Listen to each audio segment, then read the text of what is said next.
Olá, vamos falar hoje sobre gestão da mudança.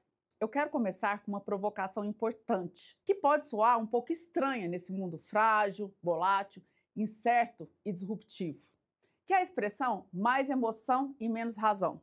Ela te parece contraditória? Eu vou te explicar melhor. Já observaram o quanto estamos o tempo todo procurando explicação, raciocínio lógico para todas as coisas?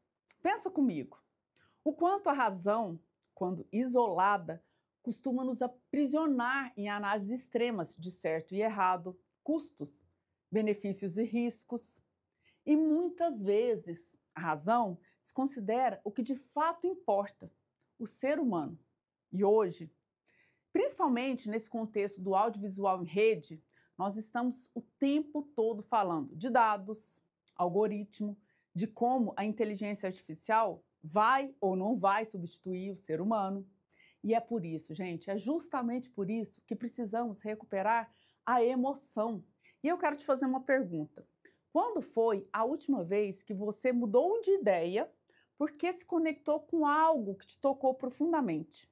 Na sua vida pessoal, em uma decisão de negócio ou em uma transformação muito importante? Quando foi? Quando foi também a última vez que você, por exemplo, olhou nos olhos de alguém, nos seus próprios olhos e se conectou de verdade? Eu gosto de uma expressão aqui em Minas que eu falo assim: a gente precisa olhar nos olhos dos outros, uai, preocupar com eles, porque sem emoção não há conexão e sem conexão não há mudança. E eu quero contar para vocês uma história de por que eu me apaixonei tão cedo por gestão da mudança. Lá na minha infância, eu era a menina que fazia doce de limão. Fiquei conhecida como uma menina que fazia e vendia doce de limão. Aos meus 12 anos, eu já era empreendedora. Mas a história começa assim. Eu venho de um ambiente de violência doméstica, com poucos recursos intelectuais e emocionais, dado não muito novo no Brasil. E ainda assim, ali estava eu, raspando a casca do limão, lavando, cozinhando a calda, esperando dias para transformar tudo aquilo em doce. E foi, gente, em meio à dor. A emoção era o que me mostrava um caminho de mudança. Naquela época, eu tinha certeza, eu acreditava que era sobre dinheiro, mas não era. Era sobre me sentir capaz de transformar a minha própria história. Hoje eu sei disso. E aí, eu fui aprendendo que mudança não é instantânea. Exige muito. Exige casca raspada, tempo de descanso. E a doçura vem, depois da espera. É a lógica da transformação. E tem uma outra história que eu adoro contar. Essa história me conecta muito com o que a gente está falando hoje. Eu, aos 15 anos, fui convidada pelo Senac para ser professora de datilografia. Mas pensa numa menina completamente despreparada para lidar com pessoas.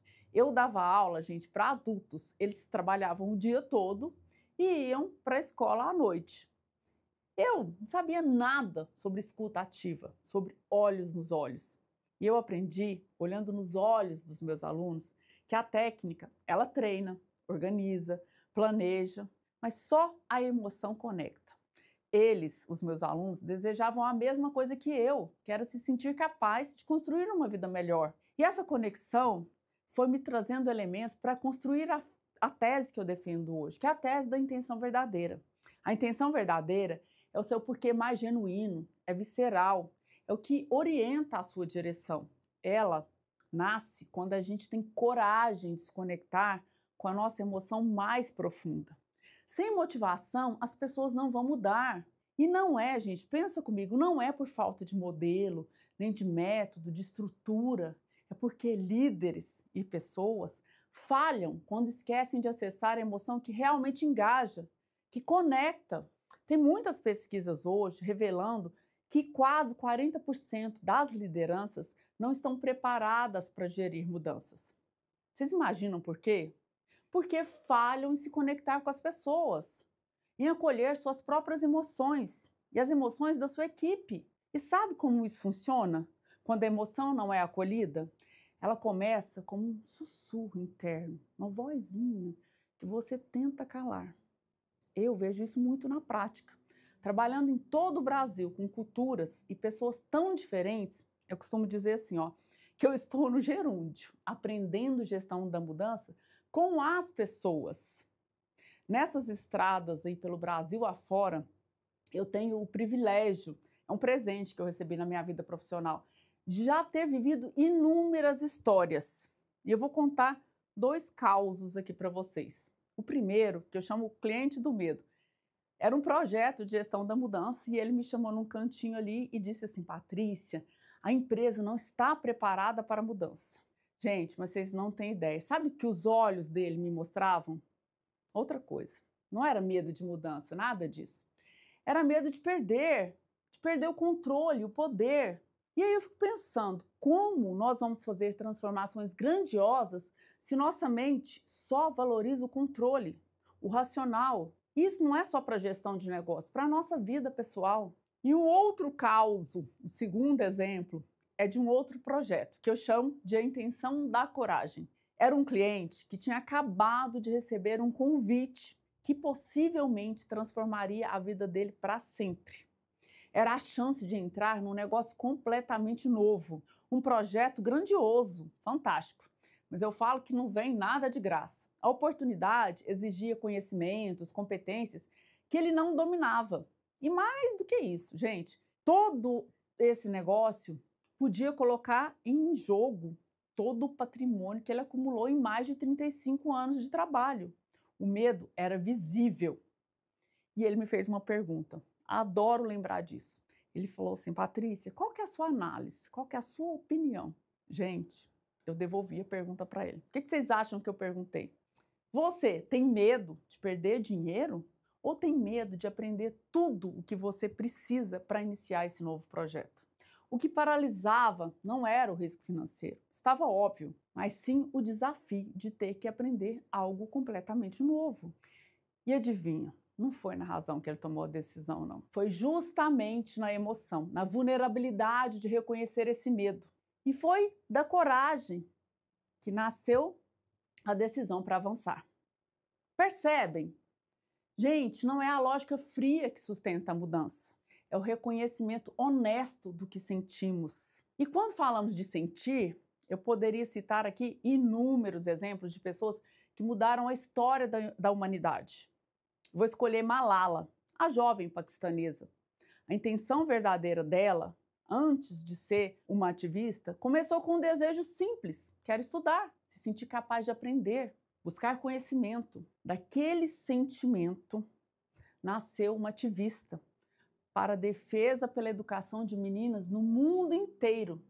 Percebem? Não foi a razão que a moveu, foi a emoção, foi o sentir. E aí que mora o risco.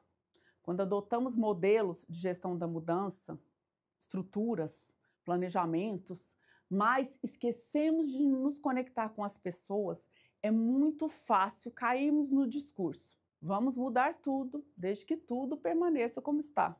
Anotem essa frase, vê se faz sentido para vocês. Mudamos processos, estruturas, sistemas, mas não tocamos no essencial, o ser humano. Claro, precisamos sim da tecnologia, de novas ferramentas, de métodos, de planos. Tudo isso é importante. Mas é a emoção que transforma. A razão planeja, mas é a emoção que engaja. É ela que sustenta grandes mudanças. E para fechar, eu vou voltar um pouquinho lá no doce de limão. Na gestão da mudança é assim também.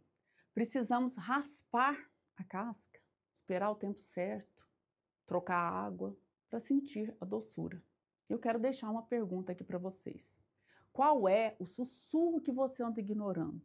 Aquela voz interna, a sua voz interna? Qual é o silêncio da sua equipe que você anda ignorando? Talvez esteja nele a sua intenção verdadeira.